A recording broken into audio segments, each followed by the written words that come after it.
Digital 410 Media proudly presents the What's the Scuttlebutt podcast with your hosts, Don Abernathy, Jeff Copsetta, and Dennis Blocker. Welcome, everybody, to another episode of the What's the Scuttlebutt podcast, your favorite World War II based podcast. And Dennis and I are back for another episode, and we're happy to sit down with Laura Tohe to discuss Code Talkers, her father, and what she does for a living, her passion, and the importance of basically carrying on a family's legacy, family tradition, if you will. Dennis, how you doing, friend? Doing great. Doing excellent. Getting after it. Welcome, Laura. Thanks for joining us from the beautiful state of Arizona. Thank you. Great to be here. So give us a little brief synopsis on yourself, where you grew up, and your family, and how you got to the great career you have here. I mean, you're an author, a poet. The book you wrote in 2012, Code Talkers Stories. Well, thank you for inviting me. I grew up on the Navajo Nation homeland in New Mexico and Arizona. And at the time when I was in school, like my father, we were forbidden to speak our language, Navajo language. So I went to school there, and then eventually I made my way to the city in Albuquerque, New Mexico, and went to school there, graduated, and went to the university there. And then I decided I would move on to get a more advanced degree. So I moved to the Midwest with my family, and I got both of my graduate degrees in Nebraska. And this book that I wrote was partly something that I was personally interested in because my father, who was a code talker, didn't speak very much about being in the military. We knew he was a Marine, but he didn't say he was a code talker until many years later. So after I moved here to Arizona, to Tempe, was teaching at the university, Arizona State University in Tempe, and I was asked to write a book on the Code Talkers by Rio Nuevo Press. And I had to put it off for a few years because I was working on another project. So I started working on that from about 2008 till 2011, going to interview the last remaining Code Talkers and some of their descendants. Well, that was a question I was going to ask you. With it being 2008 and that timeline, did you at a certain point kind of feel the pressure, like you were fighting the clock because of obviously the age of these gentlemen and the lack of people available left to interview? Yes, most of them by then were probably in their 80s. Some of them were still active. They did form an association years after they were discharged, and I went to their meetings to ask them if they would be interested in having me interview them for this book. And most of them said yes. So I did that, and they were most of them were really interested in giving their story because it was part of their legacy. And the fact that my father had been a code talker, they seemed open to that. And I also spoke my language to them because fortunately I was still able to retain my language in school. So I was able to speak to them in Navajo. And some of the code talkers gave their stories partly in Navajo and partly in English. And some gave it completely in English, but everything was translated into English for the book because I wanted the next generation of Navajo youth to have a text that they could read in their own language. One of the questions I was thinking about our conversation earlier today is obviously the importance of carrying on our family legacy, but Indigenous people, obviously you guys rely heavily in preserving your culture. When it comes to preserving and handing down that culture in 2025 with all the battles of technology, phones, interference, and all that become tougher nowadays in modern time versus even a short 15, 20 years ago? Because technology has changed so drastically. And even I was at a family dinner last night, and all my nieces and nephews, they're all just sitting on their phones, even though they're sitting next to each other. It's just the communication breakdown, it's insane. It's the same way with the Navajo people, or Diné people, as we call ourselves too. And I can only speak for that tribe. It is a problem to try to save our language, because the Navajo language now is endangered. When I went to school in first grade on the Navajo Nation homeland, most of the students still spoke Navajo, and some didn't speak English, and I was bilingual, so I used to translate for them. And of course, because of the assimilation policy that the government had put forth, Native youth in the schools were not allowed and were punished for speaking their language. And so I was able to translate for them. Now, if you walk into a classroom in any of the schools on the reservation, you'll find the opposite, that there are more English speakers than there are Navajo speakers. We do have programs, that are trying to preserve the language, but the problem is the language is not spoken in the home. Sure. So if you learn the language in school and you take it home, there might not be anyone there that can converse with you in Navajo. So it's really hard to retain the language. And then we also have the internet, like you say, that's largely in English. Everything is largely in English now, and not a lot in Navajo. So it's really a difficult task to try to save our language. Yeah, I was kind of wondering, has there been any sort of concerted effort on the part of tech companies or even AI to basically create any sort of translation dictionary or dialogue to translate from English or Spanish into Navajo, like there are with just a lot of the other languages? Yeah, there are language programs available now, which you can get online, or you can actually buy a language program. And then online, there are some Navajo people, mostly I think there are some youth that are doing things like Navajo language word a day, or you can go and ask for a translation in Navajo and vice versa.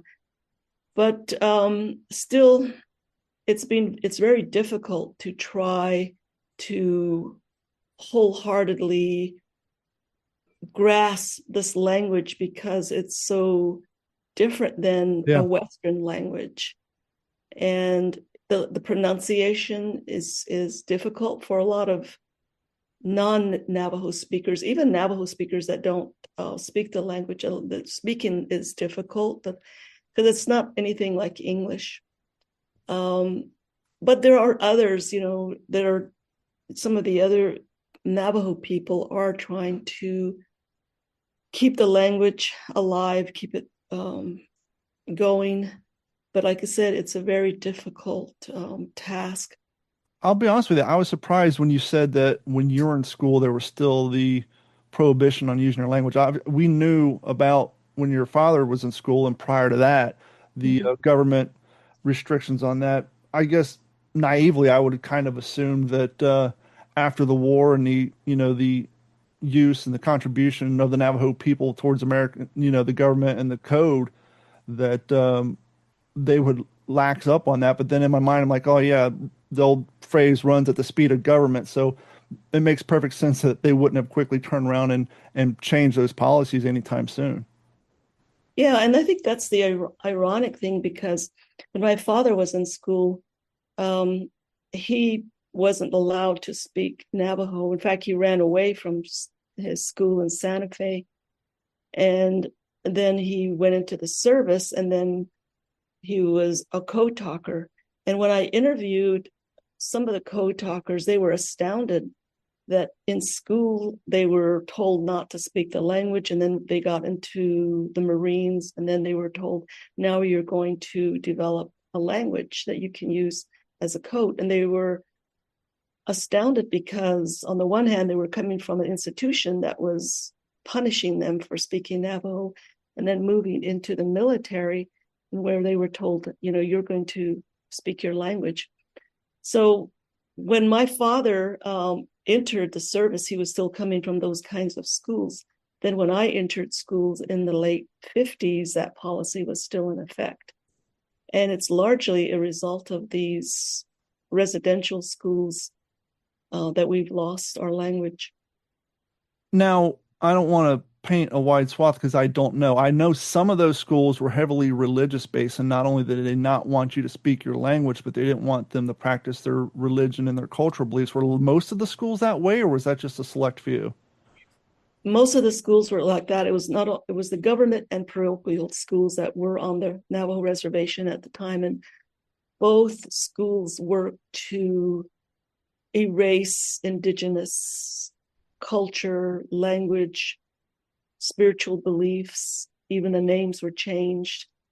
That was the policy of the government towards Native peoples, to make Native people over into the white man's image, as it's been spoken of like before. So that was the reason why these schools were still operating like that when I got there in the late 50s. And it wasn't until probably the late 60s, early 70s, those policies changed. So my dad and these co-talkers were coming from schools where they were punished if they spoke in school or near the school. So they would have to leave this campus and they could speak freely there. But for the most part, I think these schools created a sense of, there was a sense of feeling like you cannot really express yourself. You could not really Sure. be who you were. You could not really identify yourself as an indigenous person because of the erasure that was going on throughout many years. I don't know if there's a way to quantify or even answer this without actually asking someone who experienced it, but do you think what transitioning from that childhood, going to these schools, being forced to act a certain way, talk a certain way, do you think the transition from civilian life into boot camp, once they got, inducted into this program, because obviously boot camp, for all intents and purposes, is the same way. It's all about, acting a certain way, following policies, get things done so you can survive in a war environment through discipline and following orders to a T in an effort to get you to hopefully survive what you're going to go through. It makes me wonder if kind of having an early childhood, more extreme version of that, obviously, to being following hard set of rules, doing this while you're on campus to now you're in boot camp, whereas some of their brothers, if you will, from throughout the country who are going through boot camp now, maybe they from New York City or Chicago or small farm towns where they didn't have that, with the exception of religion and maybe overbearing parents, but they didn't have that government mandated enforcement on their identity. I wonder if that kind of made that transition a little more, I don't want to say easy, but just normalized for them. Well, I think that's a good point that you're making, a good question, because I think because the code talkers were not only coming from these schools that were really fashioned after military life, from Richard Henry Pratt, who built the first boarding school in Pennsylvania, the schools that my father and that I went to were still largely under that same kind of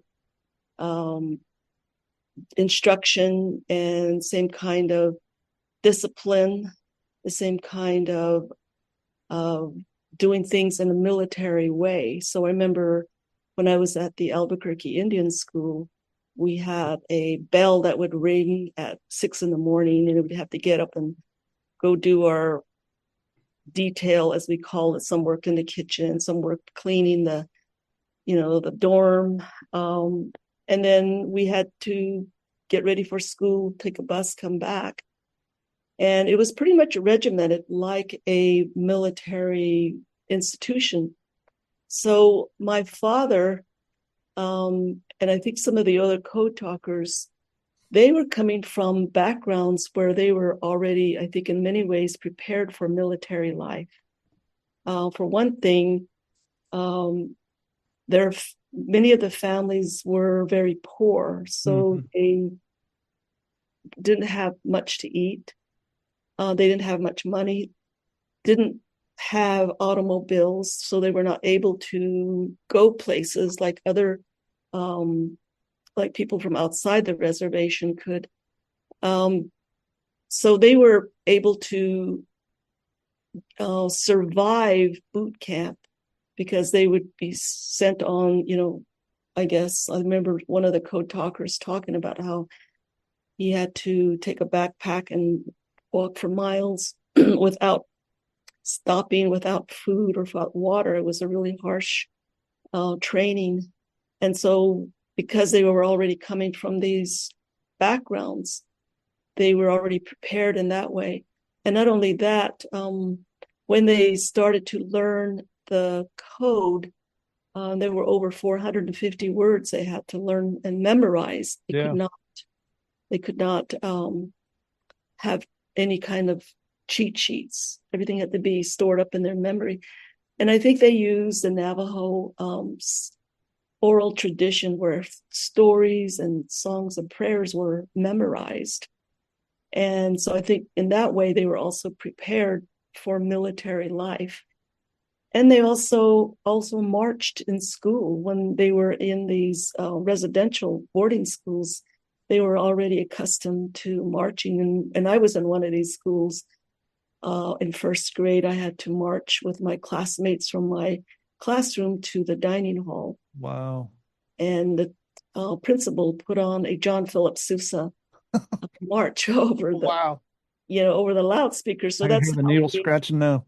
Yeah, and it's and at the time, we did that, and those code talkers that were from those schools did the same thing too. So when they got into the military, it was not a big stretch for them. It makes sense because I know, and Dennis knows, we've heard stories of young men who served in the civilian concentrated corps before joining the military because the civilian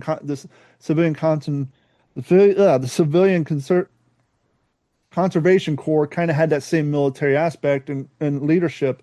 And perfect example, Wild Bill Garnier of the Easy Company fame, he served in that as a teenager before joining the military. And we've all heard stories where that transition kind of gave those guys a leg up, if you will. And a lot of those guys, because of that early early normalization in their lives of that structure helped them transition to boot camp and thus get more NCO roles, sergeants and corporals quicker than their counterparts. Second thing, as far as the code talkers and once they get into boot camp and the long marches, correct me if I'm wrong, but a lot of their families they were sheep herders, right? And so spending an inordinate amount of time outside on foot, traveling and, tending to the sheep, they're probably quite familiar with spending long times out in the outdoors. Mm-hmm. Yeah, that's true. Many of the families owned herds of sheep, and they would have to herd the sheep sometimes long distance to get to water or to for feed. But also, as I mentioned, because many of the families didn't have automobiles, they had wagons, and I'm talking about the old, the wooden wheel wagons. Stagecoach style. Yes, and they had to hook them up to a team of horses or mules as transportation. So families needed to get somewhere. They used that means of transportation. So they could do that, or they could walk, hitchhike, or pretty much maybe catch a ride. But for the most part, the Navajo people were used to walking. They were used to daily physical exercise. In the late summer, because they didn't have modern conveniences like electricity and running water in their homes, they had to prepare for the coming winter. So what that meant was they had to hook up a team of horses or mules to the wagon and drive it up to the mountains and chop down the wood. And that might take, days or weeks. Sure. They'd come back and then chop the wood up and bring it inside. So that part was very labor intensive, and also with water, they had these huge barrels and they would take the wagon over to the water source and then bring that home. And then someone would have to bring that in. When I grew up with my grandmother, she was still living like that. We had to chop wood, bring it in, start the fire, and cooked with a wooden stove, and Wow. bring the water in by buckets into the house. And it was a harsh existence, but when I was a kid, it seemed like a lot of fun. Yeah. Because on my mother's side, when I was growing up, we had electricity and we had running water, so it was a different kind of existence. And I learned a lot about water conservation, that you can't just uselessly throw water out or play with it. As we were told, don't play with the water. As we get older, we look back on some of the hardships we had as kids, and we realize, as horrible as it was, that it played an important role. And give you an example, I kind of understood what that felt like because my parents got divorced when I was in second grade, and so I lived two different styles of livelihoods depending if it was the school year and I was living with my father in Columbus, Ohio. He was working his way up, making more money, whereas my mom in northern Kentucky, she was more of a free spirit, if you will, and depending on her current relationship with my grandmother dictated on whether or not she lived in a single wide trailer on 5 acres of land from the 70s or she lived in a one-bedroom shack with no indoor plumbing on the other end from the 1920s. And so some summers I would stay with her in the shack with an outhouse, no indoor plumbing, bathing in the Ohio River. And as you said, we were capturing water from our rain gutter in a 5-gallon drum to use to wash dishes and mop the floor, and then drive to the gas station to buy bottled water or go to a relative's house. Or if we were luxury and living in the single wide trailer, we still conserved water because when in 1991 money, when you're paying $60, $70 for a water truck to come fill up your cistern full of water, it wasn't, there were rules in place of how often you flushed a toilet, or, how we took a lot of naval showers, as my grandfather called it. When we were kids, it was, you don't run water. When we were like 4 or 5, 6, we'd go in the bathroom, turn on the sink, lather up the soap, and then wash ourselves off. And so, yeah, it's interesting how that comes to play as an adult. Like, yeah, that was horrible then, but sometimes you look back and like, I'm kind of glad I went through that because it makes me appreciate what we have now and understand the importance of water conservation or not wasting food, or what it's like to have to burn your trash because you can't afford the trash man to come out to the country to pick it up, and the importance of separating your combustibles from the paper. Yeah. It sounds like you grew up on the res. Yeah, a little bit. Just, yeah, it depended. Apropos to nothing, I just remember, living in that cabin one year, and my mom asked my brother, "Hey, defrost the pork chops." So he set them out on the picnic table, and the cats ran off with them because he didn't occur to him to put them up on the counter because we were just defrosting them. Which put them, instead of putting them on the counter, he put them on the picnic table out in the Kentucky sun, and the cats ran off with them. So no dinner that night. Yeah. Dr. Tohe, as I interviewed between 2002 and 2016, probably maybe 400 World War II veterans, and a lot of their names, when I see their names, even now on a 3x5, I'm immediately transported to a time sitting at their house on their couch, with their wife brings in a saucer with ice cream and a silver spoon for us, and I'm wondering if you have any of those kind of memories sitting there with the guys. If you could maybe set the scene for us of what some of those interviews look like, and did you have a tape deck and a video recorder or a digital how did you what did that look like? Yeah. I worked with a photographer, Deborah O'Grady, who took the portraits of the code talkers we interviewed. And we started out by going to Gallup, New Mexico, where the code talkers met once a month. And I was able to get on their program and explain to them what I wanted to do with this book that I was doing, and they were wanting to do it. They were willing to do it in that time. I took their names down and got their phone numbers and set it up like that. And then I got instructions, because on the reservation, we don't have street names. There are road names, but street names are pretty much non-existent. So I got a lot of instructions on or instructions to home on scrap paper and napkins. So it's different kind of research where it's like, well, when you get to Crown Point, go down Highway X and then look for the tire on the side of the road. That's great. Turn right there and go 2 miles and go to the sheep camp. So it was that kind of thing. I've been used to that. I was used to those kind of instructions. So I'd go to their homes and would set up the equipment, and I had a recorder and for just recording the voice, and then I also had a camera for the visual part of it. Mm-hmm. Then my collaborator took photographs as talkers were. That's amazing. And it was amazing, the stories that they told about their life before joining the military, when they were growing up, and then what they did during the military, and then what they did afterwards. And it was all very interesting. And I spent a whole day with mostly all the code talkers. One code talker, I spent 2 days with him. And he just told me story after story after story. And they were amazing stories. And he told me some things I had never knew that they had to do. Like this man, this code talker, said that he used to have to water ski from the ship to land and back and forth to deliver ammunition. And I had never heard that before.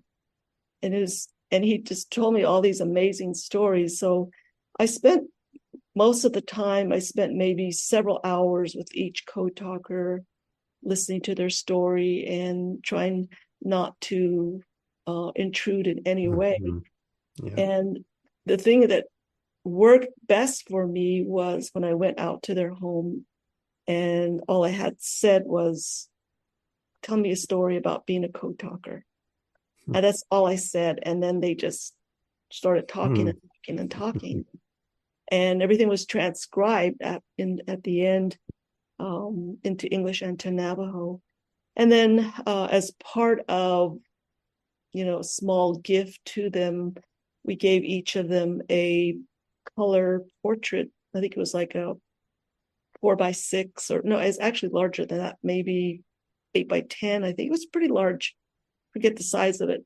And a book. And then I also gave them gift cards for gas, because I believe that when someone tells you a story, it's like a gift, and you have to pay for it in some way. So that was our way of payment.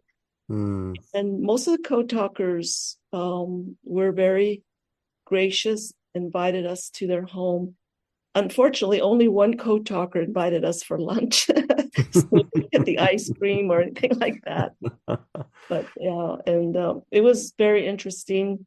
I enjoyed doing this research because it was my own people, my own father's generation that I was interviewing. And because my father didn't tell us much about being a code talker, I was very curious. And through the code talker stories that I heard, I was able to get a better idea of what he did while he was in the service in the war.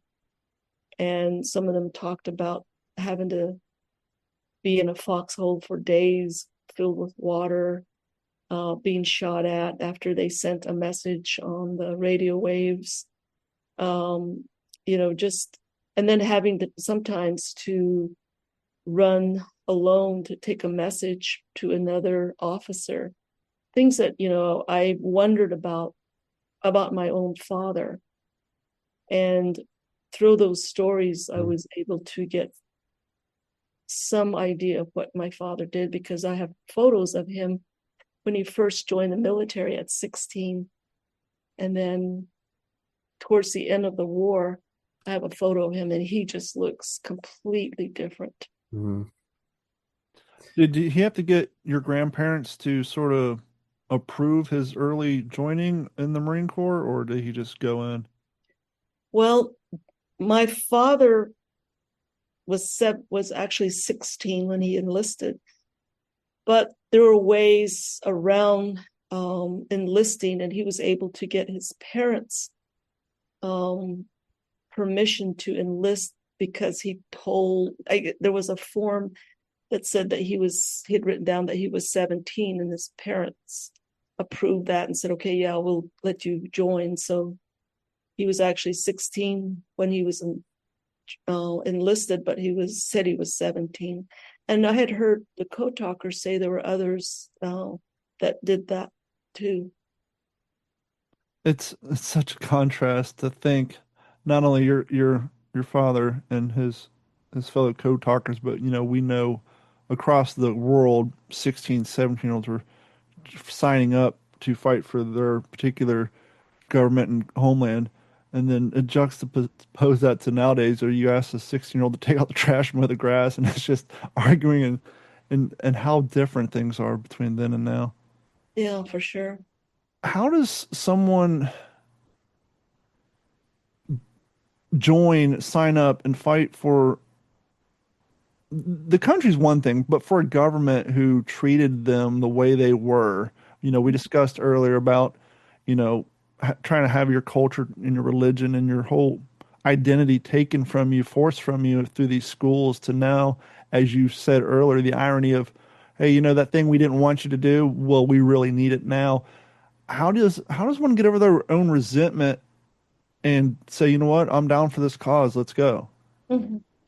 Yeah, I was wondering about that myself, and some of the code talkers talked a little bit about that. And I think because this was a different generation, they had very strong feelings about serving in the military because in the Navajo culture, we have warriors who protect the family, the community, who also go to war against their enemies.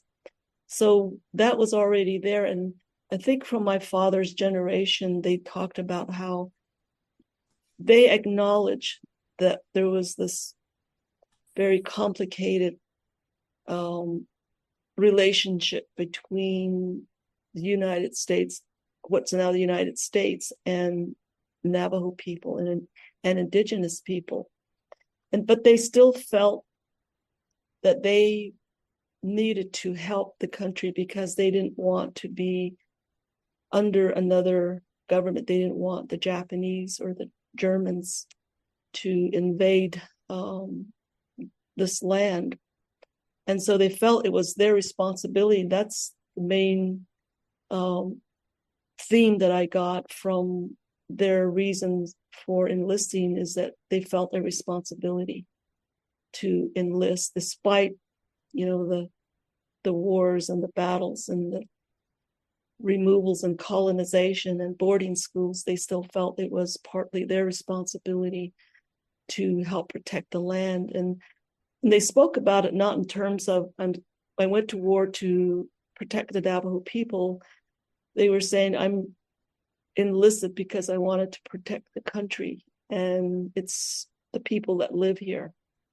And I thought that was so honorable that, that was their thinking, despite everything else. But, that was one of the things that they did talk about, was it was a way for them to help the country when it was needed. I And just right after Pearl Harbor was bombed, that some of them were still in school, and they heard about this attack of Pearl Harbor over the radio, and they were already talking about enlisting. When you said that, I literally got cold chills, because the thing I was going to say is, if I could be so bold, if one thing we could take from what you just said that we could truly use in 2025 is that we need to realize there's a difference between our country and the country's people and our government. And, we'd all get along a lot better if we kind of separated the fact that we're all Americans living here as a group of people, and then there's the government, and we're not exactly one and the same. I think we would all benefit truly from that. But Dennis, go ahead with another follow-up question. Oh, you're muted, I think.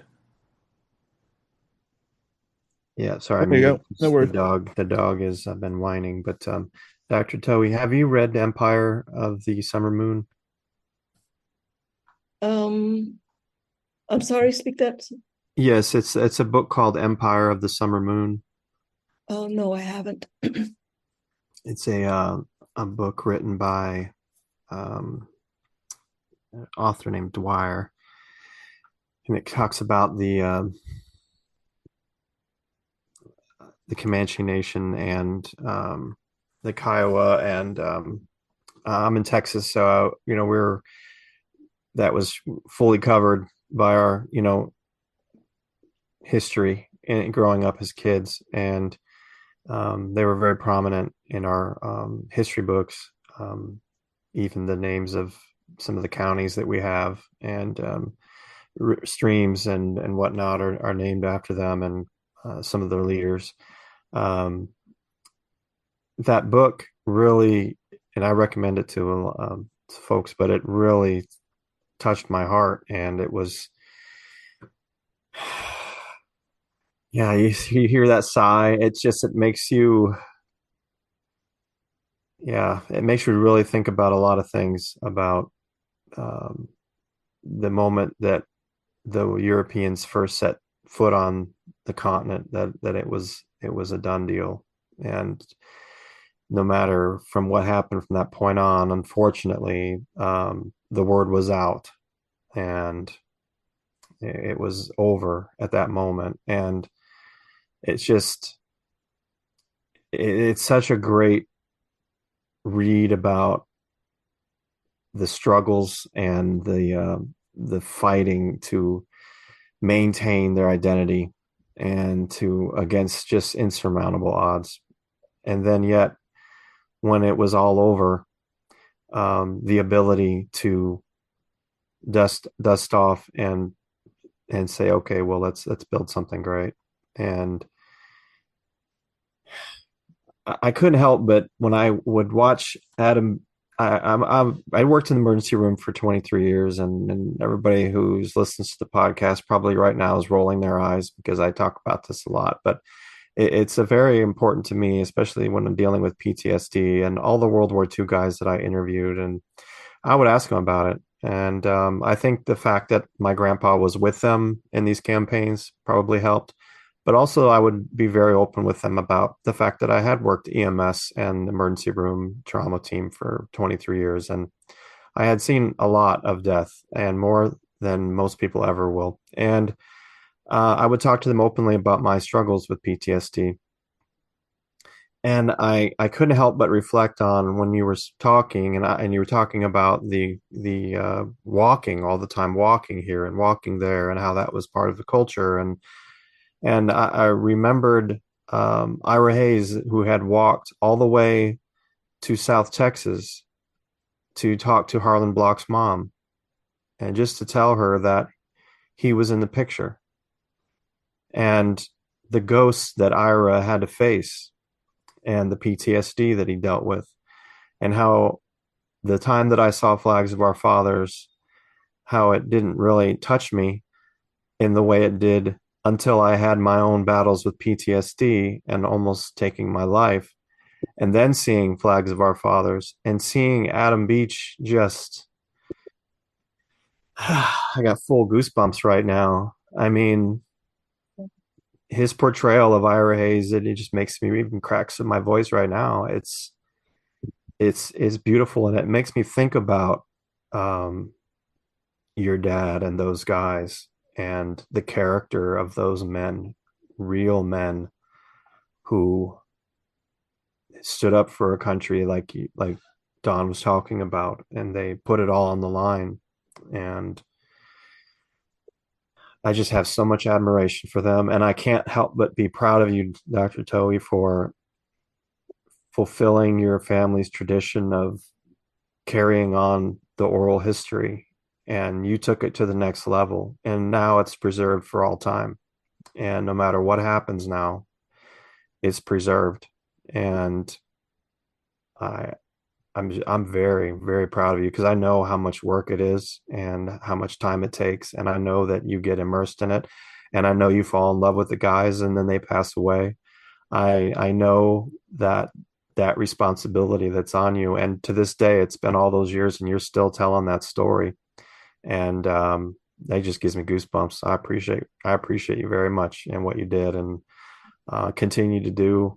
I know that's not much of a question, but these are just some of the things that when you were speaking that were these thoughts that were just circling around in my head as a guy who cares very deeply about history and who has great respect for the nations. And yeah, that's pretty much it, Don, for me. I'm sorry.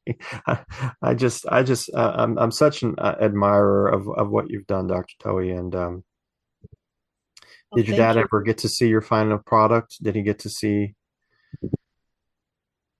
I don't know Talker that. story.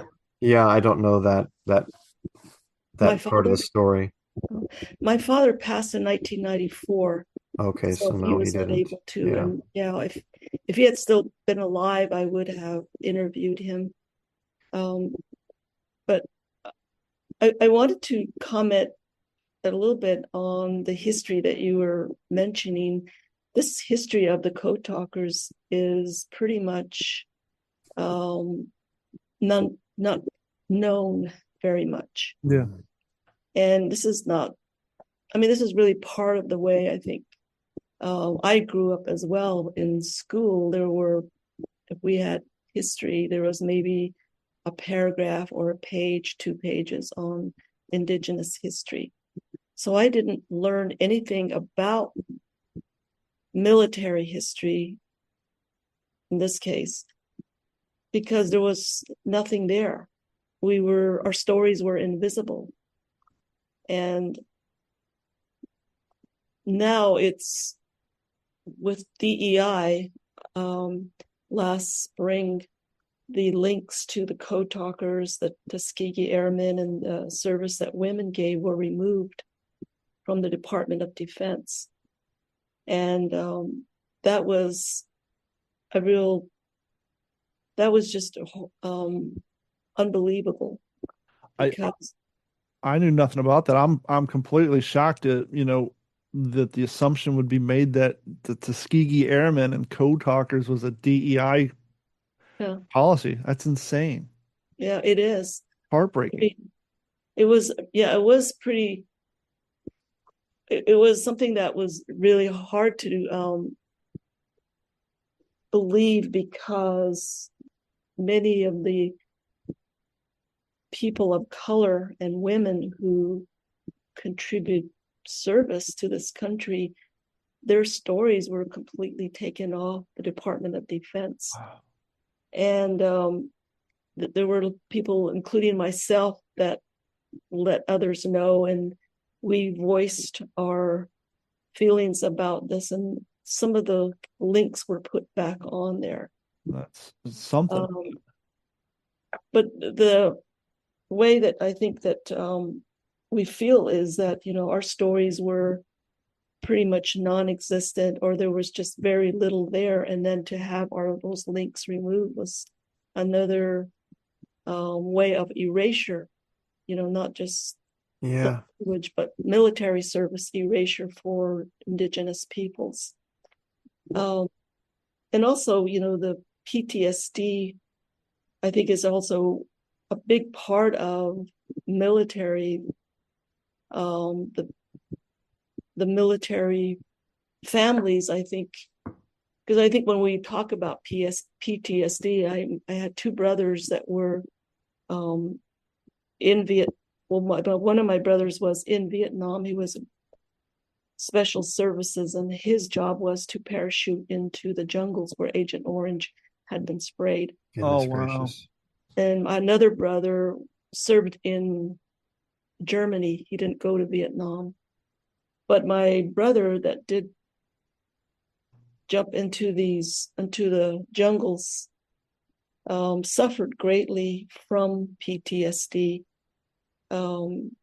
He was never able to recover what he brought back from Vietnam to this country. I remember my mother and grandmother said that he would have nightmares and wake up screaming or yelling. And he became an alcoholic and died very early, 40 years of age. Sorry to hear that. And he had the Man. disgusting, unfortunate double whammy of not only dealing with the PTSD of what he experienced over there, but then coming home to how society and pop culture treated Vietnam vets. So he got, coming home trying to deal with the things he witnessed and experienced over there, trying to compartmentalize that and process it to come home and deal with what they were dealing with at the airports and on TV and in music. It's just, I just couldn't imagine. And it was, the era where they were not told, thank you for your service. It was the complete opposite Yep. of Yeah. that. But my brother, he maybe if he had had a ceremony, because Navajo people have an enemy way ceremony, and one of its uses is to treat PTSD. Mm. And some veterans who have PTSD have sometimes had these ceremonies done for them. And it's a very long and intense ceremony that takes many days. And there is some research that shows that those that have had these kinds of ceremonies can transform their lives and come back to their communities and to Absolutely. their families. Is there ayahuasca a part of that? I don't know. I know that there's a lot of research right now Yeah, currently.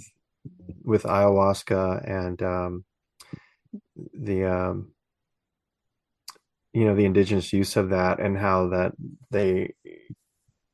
it was such a transformative experience, and they've been doing tests like that, and actually I can't believe I'm even seeing this happen in Texas, but they're actually going to legalize under medical direction the use of those substances for veterans and people with PTSD, because they've had such great, as exactly as you said, transformative experiences, almost bordering on spiritual, that they're tapping into something that is very unique. Yeah, I think they're like super micro dosing hallucinogens and psychedelics in a way to help treat PTSD in soldiers. And I know that's been something that they've been really making headway in, and they're actually getting legit scientific papers instead of, subculture stuff. There's been grants in colleges and firms actually looking into the beneficial of microdosing hallucinogens and trying to help untangle some of those thought processes. Real quick before we wrap it up, you mentioned in 1968 they kind of released the paperwork on the code talkers, and then in 2001 the original 29 code talkers received a congressional gold medals, and in 2002 the code talkers recognition act was passed. Do you remember how that impacted your community in 2000 or 2001 when word came out that they're finally, getting a more broad recognition, Mm. at a governmental level for the things that they did in the 40s? Yeah, I think that was during the Bush administration. Um, it was actually Ronald Reagan that proclaimed National Code Talker Day earlier. And when the Code Talkers went to Washington and were honored for this, it was in the tribal newspapers. And I think people were very proud of that they were finally getting the recognition that Mm. they had earned. And I know it's no small thing because, these were men who put their lives down and said, I will go to war and I will give over my life to the government so I can help the country. So it was something that I think the Navajo people were very um, happy about, celebrated. And in 2001, the Navajo Nation also honored all the code talkers, including the Mm, ones that were deceased in Window Rock, Arizona. And I went for my father. He had already passed by then, but all the Navajo code talkers showed up with their family. It was a huge mm, celebration. They were wow. recognized, they were given medals, and it was a beautiful day because we got together and so these are our people. They went to war not just for us but for everyone. Yes. And every August 14th, the Navajo people celebrate Navajo Code Talker Day in Window Rock, Arizona. Mm, Just had one in That's August. fantastic. that's cool. And it's a day of now. There's only two code talkers left today, Thomas Begay and Peter McDonald. Wow. And they no longer can do speaking engagements. They're in wheelchairs now. Um, but they were remembered and celebrated throughout the Navajo Nation. I think different communities had their own day for that. But I also want to mention that it was not just the Navajo people that had code talkers, there were Mm, other tribes as well. The Hopi was another tribe from Arizona who were code talkers, Comanche, um, I believe Sac and Fox, some of the Sioux tribes. Um, I think there was maybe at least a dozen code talkers, tribal code talkers from different nations that um, enlisted and served in World War One and World War Two. wow. Did they use their own native language for their code? Yes. Which makes sense because the military is all about redundancy, right? So if the Navajo or one of them gets hacked or cracked, if you will, then you have redundancy through the other languages and the other code talkers. So that makes perfect sense. But yeah, that's not a phrase, when you hear code talkers, you just automatically associate it with the Navajo people. So it's very important to get that. Dr. Tohe, before we call it, I have one more question for you. Where have you placed all of your talks and recordings and transcripts? Have you placed those in a museum, or do you still have those? Or what's your plans for those if you haven't placed them yet? Where will historians in the future be able to Yeah. refer to those?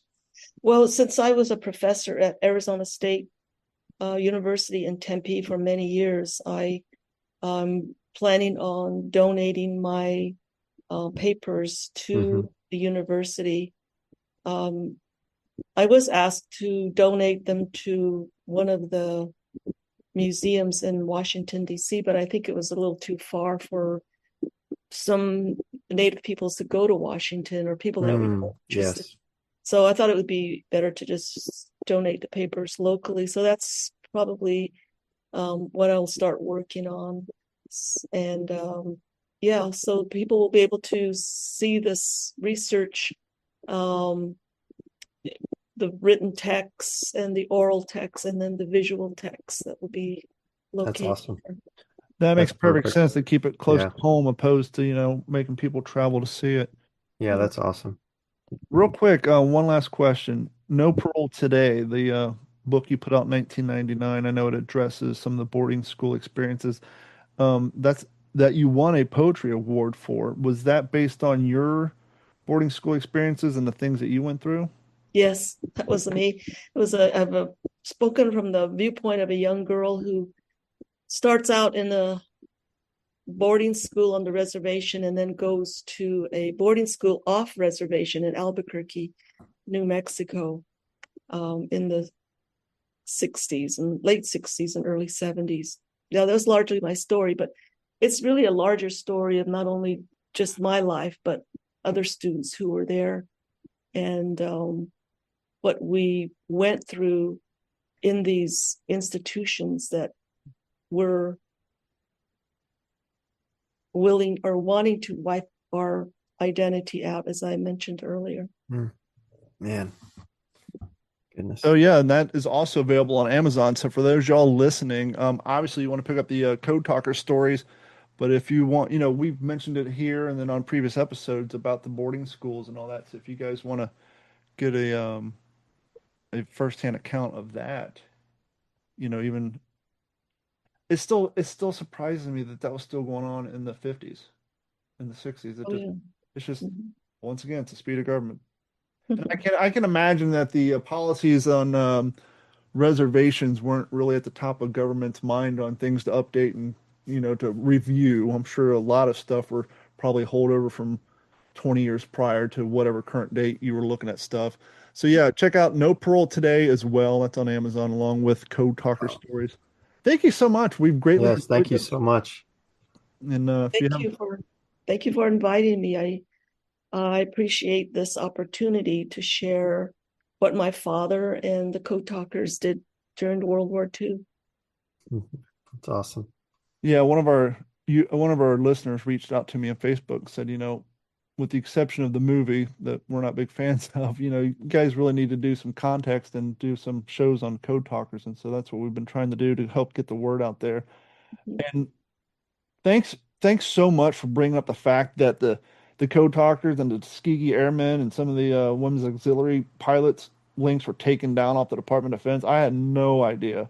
And for Jeff's not here, but for three guys who's basically their reading and extracurricular activities are based around World War II stuff, and that didn't even come up in our hemisphere, is just kind of showing how it was just kind of done quietly in the dark. So thank you so much for pointing that out. Yes. Yeah, you're welcome. Yeah. This has been a Digital 410 production.